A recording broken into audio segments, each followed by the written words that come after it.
Hi, this is Jim Starkweather, the publisher of Kitmaker Network, and welcome to another episode of Mail Call. It's Wednesday, not Monday. Had to wait a few days just for logistics reasons. But we're going to go ahead and do our first mail call of 2017. I can't believe I'm saying 2017. I really want to say like 2007 because it seems like that's really what it should be. But no, it's 2017. Yeah, I hope you guys all had a great holidays and a happy new year. And for those of you in China, you know, your New Year is upcoming. I hear it's going to be the year of the, not the dragon. It was some other good animal though, wasn't it? Was it the rooster? I can't remember now because my memory is shot. But I did look it up just out of curiosity to see what year was upcoming. I find it interesting that in Chinese culture, I don't know if some of you are aware or not aware of this, but the year of your birth is actually supposed to be an unlucky year. I guess maybe that's the way the Chinese look at, like, we look at birthdays like you're just the birthday, you know, and sometimes we don't want to celebrate it when we get older, but they're like, that year may be unlucky for you. I guess that means you get, what's the cycle? It's quite a long cycle, right? So you get like 15 years of lucky years, but yeah, anyways. All right, well, we have quite a few little items that have come into us over the last several weeks, so we're going to go ahead and be opening those up. I'm not sure I have any other huge announcements. I guess I'll go ahead and use this to talk about the minor little issues, drama we had, whatever, on the site over my instituting a ad blocker. Okay, so I just want to say, I'm not going to get into the weeds on this, but I just want to say that if you go to our websites and you run across and you use ad blocker, to stop JavaScript loaded video ads or whatever. I use it, for example, on some sites simply because their ads are obnoxious, you know, and they stop me from doing what I need to be doing, and that kind of leads to problems. So anyway, so I've used it in the past. I'm kind of trying to pare back my usage because there's a lot of people out there that I watch their videos on YouTube or I go to their Twitch channels, and by blocking their ads, I'm actually costing them money. So I'm kind of rethinking my use of ad block, where it used to be kind of, well, this is annoying because I'm doing this all the time and I'm hitting these, you know, JavaScript loaded video ads. I never usually blocked it for website ads. I don't actually see the big deal with that, but people did have an issue with me adding an ad blocker. But the primary reason that people seemed to be upset was they thought they had to uninstall the ad blocker completely. No, that's not the case.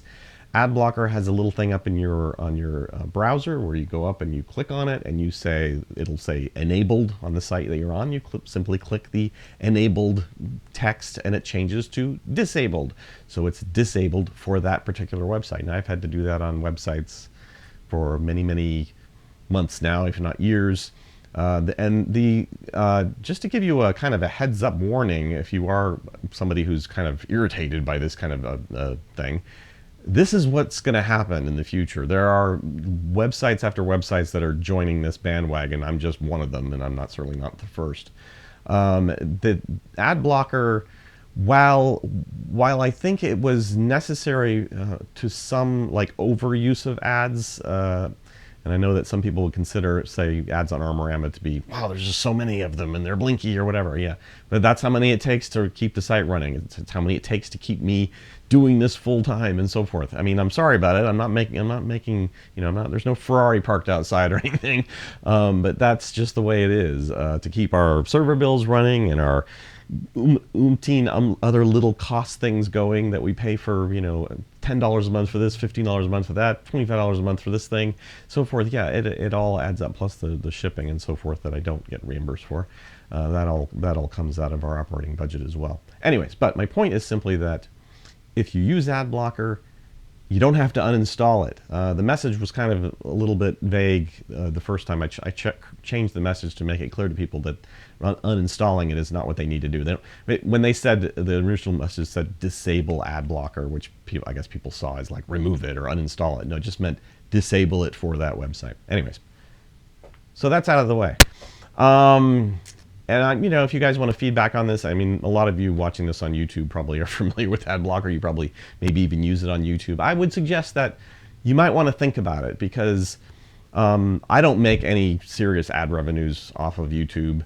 But there are people that I watch their videos, and these are people who are doing it full-time and professionally. They need that income. So because you're not willing to watch 5 seconds of an intro of a video that you can then click skip ad, or that you don't want to see ads up in the, the upper right hand, just regular banner ads up in the upper right hand corner, and you want the text, the comments or chat thing to fill that up, or whatever, or the suggested videos, I guess, would be up there. That might not be a big enough or good enough reason to use ad blocker. And I've actually turned it off on YouTube, and I'm not using it on YouTube. And I'll probably turn it off on Twitch as well, which I use Twitch occasionally for watching live streams of gamers and things. But it's just, again, I'm not in this position just from a site perspective. I'm in this position, but I'm not in that position as a video person or a gamer or a streamer. But I really think that blocking those ads is not really, you go to those websites, they're free. They don't cost any money. You don't have to pay money. Like on Twitch, you can pay money and turn off the ads. YouTube had a YouTube Red thing for a while where it was very similar, where you could support things and not get ads. But my point is that they are free otherwise. So it's like, just, put up with the ads and don't cost these people their livelihoods, and then you're wondering a couple of years, you're like, I wonder why that person doesn't make as many videos as they used to make, or whatever, because those people actually needed that money. All right, soapbox. Stepping down off to soapbox now. All right, let's go ahead and open some stuff. This one's from Great Plains, which is Hobbyco. It's a very interesting little small box. Got a lot of small boxes this time. Oh, is this? Oh, it's some kind of little thing they sent out for Christmas. How cute! So it's got a card. I'll open the card. Sorry I didn't get to it actually for Christmas. Flying in with some kisses for all of you. Thanks for your support this year. Love your hobby. And this is from our rep, and I can't read her signature, but I'm pretty sure I know who that is. Let's see what it is. What did we get from Hobbyco? Something hobby related, I'm sure. Oh. No, not something hobby related. Something chocolate related. Chocolate Hershey's Kisses. So yes, I will definitely not eat those. Thank you, Hobbyco, for that belated Christmas gift. Won't eat one now, because definitely don't want chocolate in my teeth. All right, next. I'm sure you guys were thrilled with that one. Let's go ahead and open up this one from Aber. So Aber has sent us some of their new products. And I'll go through them one at a time here. If I get them out of the plastic baggies, they're in many baggies. All right, so we got for the Tiger one, this is for the Riffield model kit. Panzer 6 OS-E Tiger 1 early. This is the Tunisian one, I think. It's 35259. It's a photo etch kit set. So a lot of pieces in there. Can't see them all, but they're actually maybe just the ones on the front here. So some tubing, a small photo etch fret, and a very large one, obviously. And then there's quite a bit of instructions here, so that's why I was thinking there was more to it than that. But very large instruction bits. And what else have they sent us? They have sent us the barrels for British World War I tank Mark V male. It's for the 6-pounder, and this is 35L207. You can see some of that stuff there, and I'll put that there if anybody wants to freeze picture and get more info on it. The armament for Soviet medium tank T-44. This is for the, I think it says mini art, for the mini art gun. So this is a T-44M gun. I think I actually have that T-44M here somewhere. German Stuck 40L48 7.5 centimeter barrel with early model muzzle brake for Stug 3 OS-F/8 and Stug 3 OS-G early.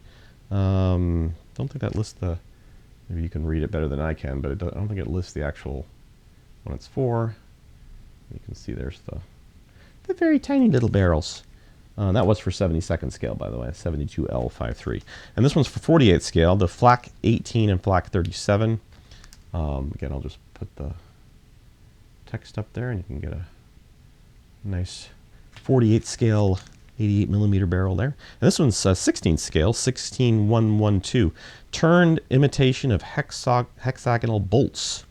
So if you need some hexagonal bolts in 16th scale, there you go. And the last one is a 35th scale 35A127. Feifel air cleaners tubes for early Tiger 1 offs E. So there you go for those. All right, so that's everything from Aber. Let's go ahead and open this book from Command.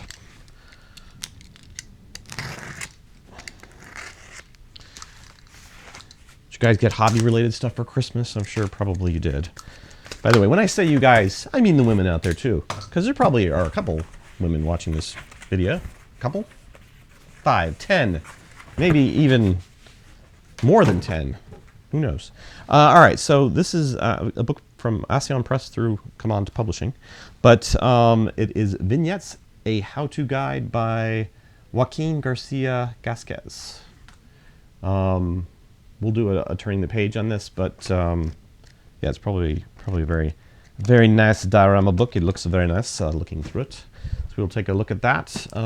This one's interesting. This is something from Flyhawk. Probably a ship, I'm guessing, but we'll see.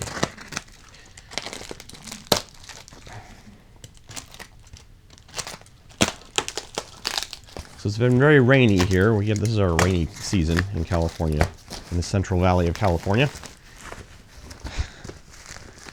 It's ready to go in the water and survive floating around on the Pacific so that Tom Hanks can someday pick it up and I don't know, do what with it. Make a model on it as desert island, I guess. All right, so this is the another HMS Hermes. They obviously released this kit, and we think we've gotten one of these already prior to this. But it seems like Flyhawk is definitely doing the variants, which is, perfectly fine. People, have their selection of variants to build. This one is FH1105S. This is 1/700 scale USS Campbelltown, 1942. Now, that ship is actually in World of Warships, I know, as a premium. So interesting that is one of the ones. And then we also have a full hull version. So this has deluxe edition with bonus. This has bonus photo etch, the one I just showed you. It's also a full hull, and then this is the, I guess, non-deluxe edition. So the FH1105 Campbelltown version. So they have two versions, probably some cost difference there.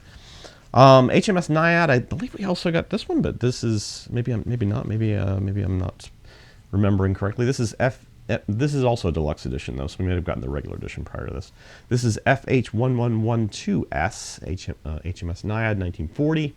In 1/700 scale. And it shows on the back here some of the bonus photo etch stuff that you get with this particular bonus edition. And then this is the bonus edition of the Hermes. All right, so they're coming out with all these different, obviously updated editions with the bonuses. This is the Hermes 1937, again in 1/700 scale, showing some of the bonus aircraft you get on the front there. And yeah, looks good. So what else do we have? We have a Christmas card from Aber. Well, since I just did Aber stuff, we'll go ahead and quickly take a look at their card, because it's a Christmas card, and they sent stuff. Oh, they sent photo etch stuff. So they sent a nice photo etch of essentially like a New Year's thing. I don't know if you'll be able to see it here. Let me try to get the. Yeah, you can see like it's just it's got palm tree things, leaves, palms, and some of it's in Polish. And then their card here, which is a nice blue card, and just says Aber, and then that was on the inside. It had little things to keep it in place, but obviously it fell out when it was in the card. Very cute. All right, so next we have something from History and Collections in France. Steelmasters number 142, with a green devil on the cover there, the Rosamac. And I still have one of those, don't I? I have one of the two we got, I think. So that is out. I'm going to do a turning the page on that, although we have quite a few books in backlog. Oh, this is really light. Where did this come from? This is armorama.com. Looks like it's from Ireland. Somebody sent me something from Ireland.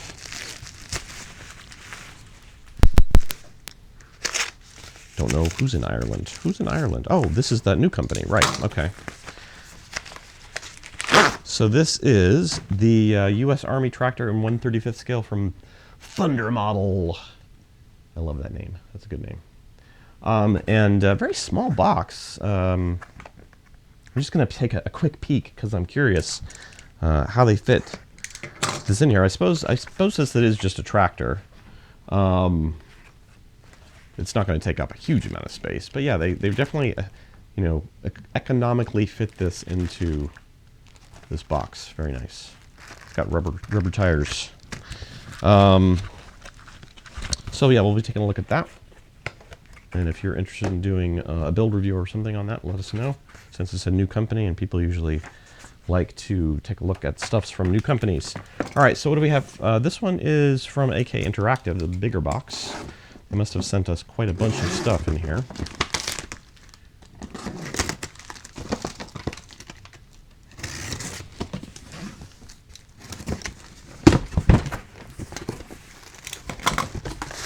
And oh, we're losing stuff. We're losing stuff. Was that all in there? I guess that was all in there. Okay, so I'm guessing, what does it say it is? Resin, water, 2 components, epoxy resin. Is that what this is? Resin and me dropping it. Resin and hardener agent. 2 syringes. Oh, no. 2 component epoxy wrenches. Oh, maybe it was just these. No, it had to be...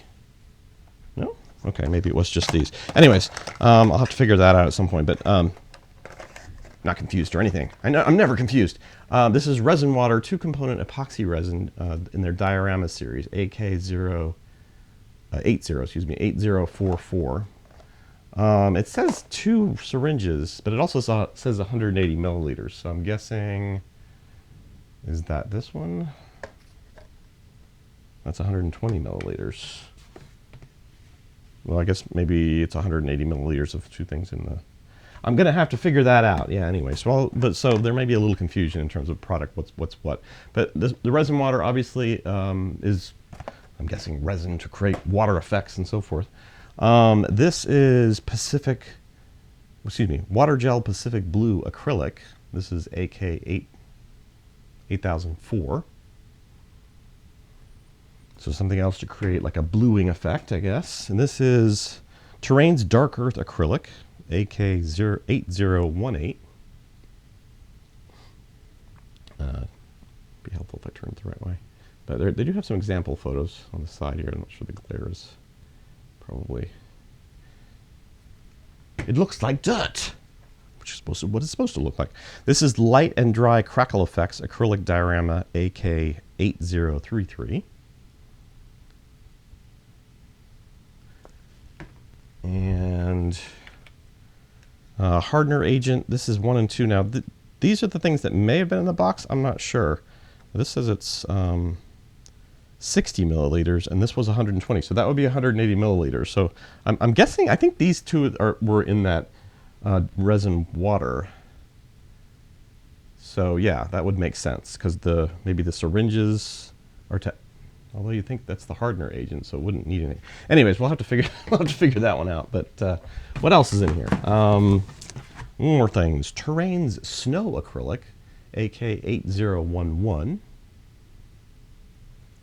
And Terrain's Concrete Acrylic, AK8014. So quite a lot of large diorama making things. This is Corrosion Texture Acrylic, AK8040. Now again, for those of you who don't know, the stuff is available mostly for people who've worked with us before. So it'll be for like articles, like building something. if they're going to build something, if they could use this stuff and then so forth. I mean, if you're an established builder, you already publish things online and stuff, then definitely contact us about it. We'll work with you. But we need people who've actually done stuff and published stuff, because obviously these types of articles are more involved. And all right, so this is something that's probably been out there. This is the FAQ book for dioramas. Now, I know that MIG used to have one, but maybe this is a kind of similar book being done by someone else, because this is Ruben Gonzalez who's done this one. The Complete Guide for Dioramas and Environments. So hopefully I'm not inserting foot into mouth there. But yeah, I'm pretty sure there used to be a FAQ book before this one, so this is probably an updated one. Composition, construction, assembly, painting, and weathering. Although maybe the other one was facts for like armor building and painting. So this is dioramas, obviously. But still, nobody owns the term FAQ. And that means frequently asked questions for those of you who are not internet savvy or just FAQ savvy. Showing some nice pictures on the back here, just obviously diorama construction techniques and various things. But yeah, we'll take a look at this and turning the page. It is a very large book. I'm not sure how many pages it is, but it's many pages, as you can see. All right, what else? That leaves two boxes here. All right, so, and this is from Mission Models, which, if you haven't noted yet, they are advertising on our site for a new line of paints that they're doing, and this is, I believe, a small sampling of some of those. So yeah, we got the new line. Mission Models, if you're not familiar, years ago they built the Etchmate system, which was a very good, I would say well-designed, well-made folding tool for photo etch. I'm sure a lot of you are familiar with the drama that ensued between the couple of companies that do those tools. But yeah, it ended with, you know, with that company not staying around that long. I mean, it was around for years, but now it's back, and they're doing a line of paints. This is the Mission Model Thinner in these are larger bottles, I think, than you normally would get for some of these things. At least maybe the paints anyways. Let me double check that actually. So this one is, I think he has several different size lines. This one's just a 1 fluid ounce bottle. And the thinners, like this one is polyurethane. This is 2 fluid ounces. But I believe he has some variation between sizes that are available between the two. I could just look, because catalog is right here. Oop. Very nicely done catalog too. Looks good. Yeah, they've got quite a lineup here of different colors that's available already. So now what John's been, I've talked to him on the phone about this. Basically, you know, it's a new paint system. So if you follow their guidelines or instructions for doing these, you're gonna, according to him, you're gonna get the results that are envisioned or planned or engineered for this. But it's not like, you know, you do need to take a look at the way they're supposed to be used and so forth. Not just go, hey, let me just try this out with the way I use my old paints and so forth. So that's something just to keep in mind. Again, I'm not read up on it completely yet, especially after just getting this first package. But we'll probably do some kind of demo or some kind of thing where you can, we'll have somebody use them and obviously get hopefully the results they're looking for. So, but yeah, there's quite a few different ones here. I'm not going to go over each and every color, but we've got a nice selection of the new line. And again, if you're somebody who's either worked for us in the past or has some experience doing paint articles and stuff for magazines or online, definitely give us a email, publisher@kitmaker.net, and we will definitely put you in contention for these. All right, so last bit is stuff I got for Christmas. I got this thing, which actually can go over this hat, but basically it's just a GoPro mount for my GoPro session camera right there. And it went on much easier at home when I just put it on my head. But anyways, it goes on helmets and various things, and it's got a mounting system for the GoPro camera. I'm thinking I might try to use it for like doing some things. Maybe if I'm trying to do like when I was doing the video on the build that I recently did on the Type 10. That would be something to maybe do it that way versus the way I tried to do it. And the last thing I have to show you is my new Star Wars X-Wing fighter from Bandai. Not exactly new. Everybody's had these out for a while. But my wife was nice enough to order me one of these direct from Bandai on the Amazon account, on the Amazon website. And I think it was directly fulfilled by them. We got it actually a lot sooner than they were promising. So, but it does look very nice. I think is there a 1/48 scale one as well? This one's obviously at 1/72 scale, kind of tiny versus what I'm used to with the old Ertl kits and stuff. But yeah, it looks very nicely done. So interesting color variation. I don't know if you guys have seen this, but there's like a piece that looks like it's been fitted into this sprue of these clear pink colors, and then there's a piece that looks like it's been fitted into this sprue of red colored. Now, it could just be that they actually pour them into the mold that way. Actually, I think that is the way they do it. So they're using a mold and pouring different, oh, and there's a clear piece down the bottom here.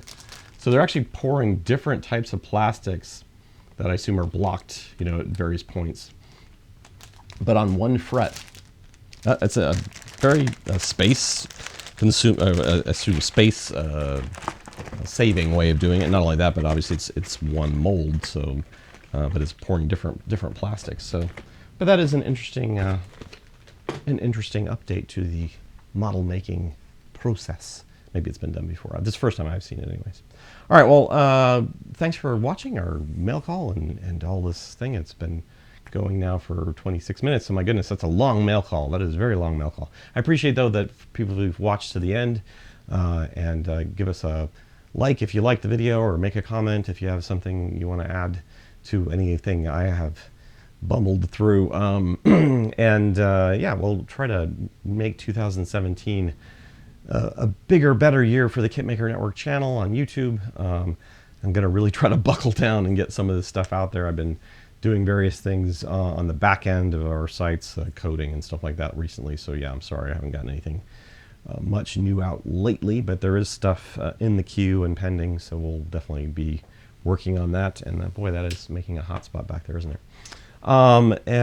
That's probably it for right now, and we will see you next time on Mail Call.